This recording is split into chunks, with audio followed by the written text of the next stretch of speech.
Good afternoon, everyone. So today's guest has over 35 years of experience in the field of education, in vocational guidance and counseling. She has been a counselor for over 22 years in Delhi administration schools and also as a senior counselor for 3 years in M&T International School, Ghaziabad. For the last 10 years, she has been a trainer. She is a life skill trainer and a coach to parents, teachers and students. So let's welcome Ms. Meenu Bhargav. Thank you, Daisy, and good afternoon all. So Ms. Meenu Bhargav, what I would like to know today is the issue that has been happening all around because of the lockdown. Now, due to the lockdown, the schools are also shut and the teachers are forced to obviously give the lessons through online. Now, the concern of the parents is that because of the exposure of the screen, the kids are getting affected. So what do you have to say about that? Yes, Daisy, if I talk of why children are on screen, it was a compulsion. All of this lockdown was totally unprecedented. Yes. So, teachers had two options. One was that, students should just be deprived of learning. And second option was that something is better than nothing, so they should start with something. Absolutely. So they thought online learning we should start with, because we don't know how long the lockdown is going to be. Correct. Yeah. So this was taken, and so now teachers from government school, from private school, everybody is trying to give online tuitions, and they are like through cable TV, through WhatsApp, through internet, through laptops, through Zoom, every device they have used. Yes. But then it is a screen. Already our children are growing up with the screen, they are breathing with the screen, and then now even lessons on screens. So yes, screen has both things, negative and positive. Wonderful. But yeah. Yes. But it depends how we use it. Correct. Now suppose as a parent you use this screen, you are sitting in a restaurant, the child is not listening to you and you want to get him busy. So you use the screen. Or you are traveling in the car and the child is, you feel you will get disturbed. So you give him the screen. Now I won't call it a very healthy screen time. Because with the screen the child is not learning something. It's not educational. Yeah. It's just that it is working as a babysitter. That you are not able to attend him, so you are giving him the screen. Or you feel that the child is getting bored, so let us give him the screen, thinking that child's boredom will be over if you give him the screen. Now, healthy screen time, if I talk of, there is a limit on how much time the child sits with the screen and what he does with the screen. Suppose he's sitting with the screen, learning something. Like children, teenagers, if I talk of, they are sitting on the screen learning guitar from it. So I won't call it unhealthy, because child is learning and then doing it by self.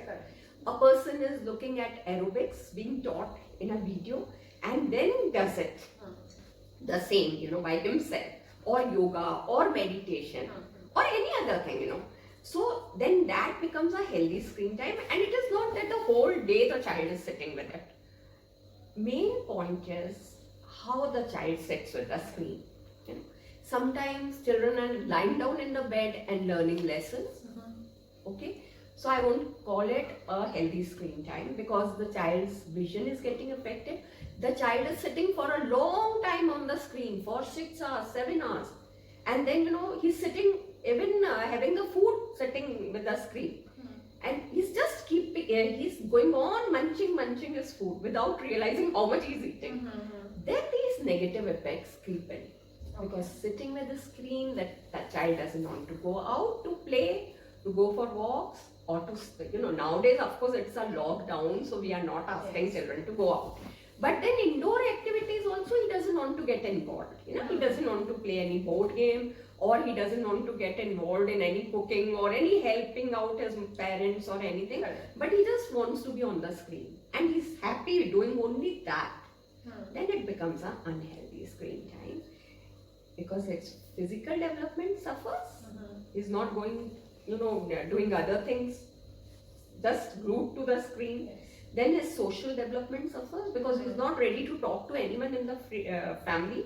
He's just just busy eating his dinner, and even that time he wants a screen. Yes. So social, then his vision of course gets, because it's seeing the screen for such a long time, 5, 6, 7 hours.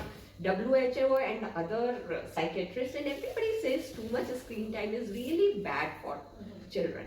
So we have to see how much time the child spends and what he does with the screens. That is very important. Alright.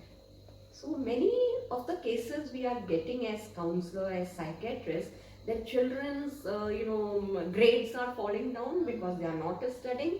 Their whole concentration is lost because they are on screens. Correct. So that time it becomes an unhealthy screen. Alright, so wonderful. That means you have just shared us some of the negative impacts Yes. of having too much of screen time. Yes. So then if we now know that these are some of the negative impacts, so Ms. Bhargav, why don't you enlighten us with some of the symptoms that can actually help the parents understand that their child is getting addicted to screen?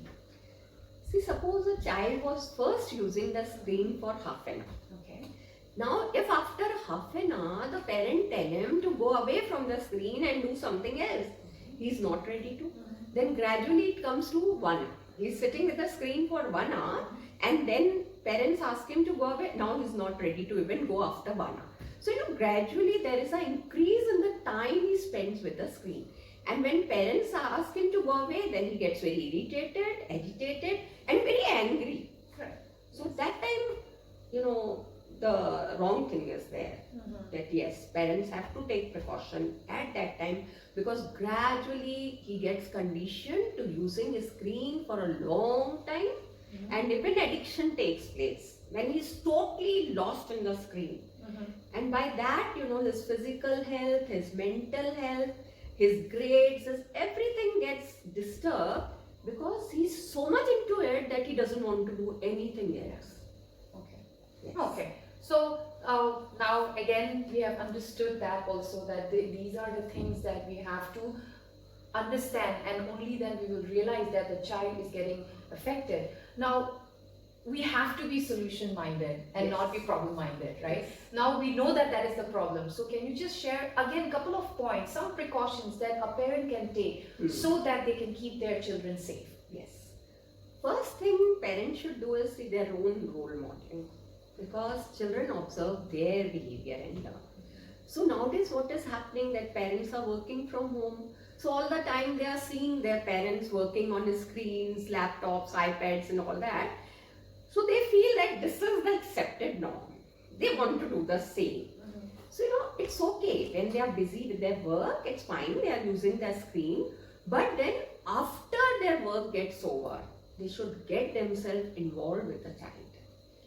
Because that is the way they will learn that okay, mama is using the screen for her work. But then what they see is that after doing her work, suppose they see mama playing on the screen or any other thing, doing with the screen. So then they want their time. So that becomes important. First thing, role modeling. Okay. The second issue is that yes, parents can always regulate a screen. Now online class also, if I talk, a lot of discipline is required in the children, which parents have to take care. Not that they are lying on the bed and learning lessons. Not that they are just getting up and classes starts without bath, without brushing their teeth. They just come and sit on the screen. Then, only they are taking the lesson from the teacher. But when teacher asks them to do some physical movement, physical activity, or gives them homework which is offline, then they are not ready to do it. So what I am trying to tell is, here comes the role of parents. They should monitor what the child is doing on the screen and how much time they are going to allow the child to use that screen. And I would also say that, the child should never use this screen as a babysitter. I mean, the child is getting bored, then you don't try to explore what else other things, activities the child can do. Immediately you give him the screen, finding yourself guilty that my child is getting bored. So let me just give him the screen, he'll be happy with it. So that is another thing we have to take care, and parents have to see that they are able to explore the other interests of children, so that they can engage the child with handicraft or something, painting or drawing or if the child is interested in making cartoon, because children have got various interests. But what happens is that we have to give them time to think. Suppose the child is getting bored, you can I'll always ask him, "Beta, what would you like to do now? You know, this activity is over. Now what would you like to do? Would you like to go cycle in the house itself? Or would you like to paint now, color now?